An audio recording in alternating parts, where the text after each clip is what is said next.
আচ্ছা, আমি আপনার কাছে জানতে চাইবো যে গর্ভকালীন সময়ে বিপদ চিহ্নগুলো কি কি? গর্ভকালীন সময় বিপদ চিহ্ন আমরা 5টা বিপদ চিহ্নের কথা জি। বলে থাকি। যদি গর্ভাবস্থায় রক্তক্ষরণ হয়, যদি গর্ভাবস্থায় পানি ভেঙে যায়, গর্ভাবস্থায় অতিরিক্ত জ্বর আসে, গর্ভাবস্থায় খিঁচুনি হয় এবং প্রসব বেদনা যদি 12 ঘন্টার বেশি থাকে, আচ্ছা। তাহলে অবশ্যই অতি সত্বর নিকটবর্তী চিকিৎসা কেন্দ্রে নিয়ে যাওয়া উচিত রোগীকে। আচ্ছা আচ্ছা, আপনি যেহেতু বললেন যে হসপিটালে নিয়ে যাওয়া উচিত, এই কথা সূত্র ধরে আমি জানতে চাইবো যে অনেকেই মনে করে থাকেন যে ডেলিভারি কোথায় করাবে। অনেকেই গ্রামে এরকম প্রচলিত আছে যে ডেলিভারি বাসাতেই করাবে। আমাদের আগের দিনের যারা মায়েরা আছেন তারা এইটাই প্রেফার করেন যে বাসাতেই ডেলিভারি হবে। এটা একজন মায়ের জন্য কতটা জরুরি?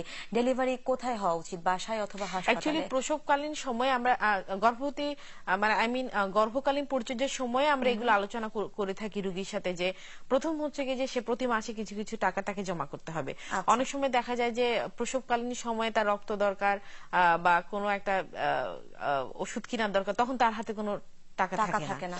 এই জন্য আমরা তাকে বলি যে প্ল্যান করার জন্য, যে প্রতি মাসে সে কিছু কিছু সঞ্চয় করবে। তারপরে এরপরে গর্ভকালীন পরিচর্যার সময় আমরা আলোচনা করে থাকি যে প্লেস অফ ডেলিভারিটা কোথায় হবে, সে কোথায় ডেলিভারি করবে।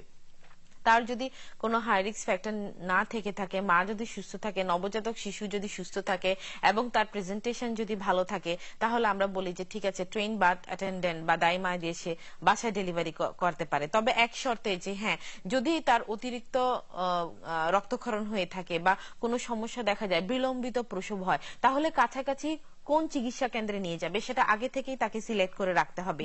এবং ওই চিকিৎসা কেন্দ্রে যাওয়ার জন্য তার ট্রান্সপোর্ট কি, সে কোন পরিবহন নিয়ে যাবে, সেটা রাত 2টা-3টার মধ্যে হতে পারে, মধ্যরাতে হতে পারে, যে কোনো সময় হতে পারে। তাহলে সে ট্রান্সপোর্টের ব্যবস্থাও থাকতে হবে এবং কোন ধরনের ট্রান্সপোর্ট নিয়ে যাবে। আমাদের দেশে গ্রামাঞ্চলে এমন সময় অনেক গ্রাম আছে যেখান থেকে হয়তো চিকিৎসা কেন্দ্রের দূরত্ব অনেক বেশি, এবং তাহলে তাকে অবশ্যই চিকিৎসা কেন্দ্র, বাসায় ডেলিভারি করাচ্ছে চিকিৎসা কেন্দ্রে ডেলিভারি করাটাই নিরাপদ হবে মায়ের জন্য এবং নবজাতক শিশুর জন্য। আচ্ছা, সেক্ষেত্রে ডেলিভারি প্রস্তুতি নেওয়ার জন্য একজন মায়ের গর্ভকালীন পরিচর্যায় আসা উচিত এবং ডাক্তারের সাথে পরামর্শ করার জন্য যে কোথায় ডেলিভারি করবে, কোথায় নিরাপদ হবে তার বাচ্চার স্বাস্থ্য এবং তার মায়ের স্বাস্থ্য, সার্বিকভাবে মায়ের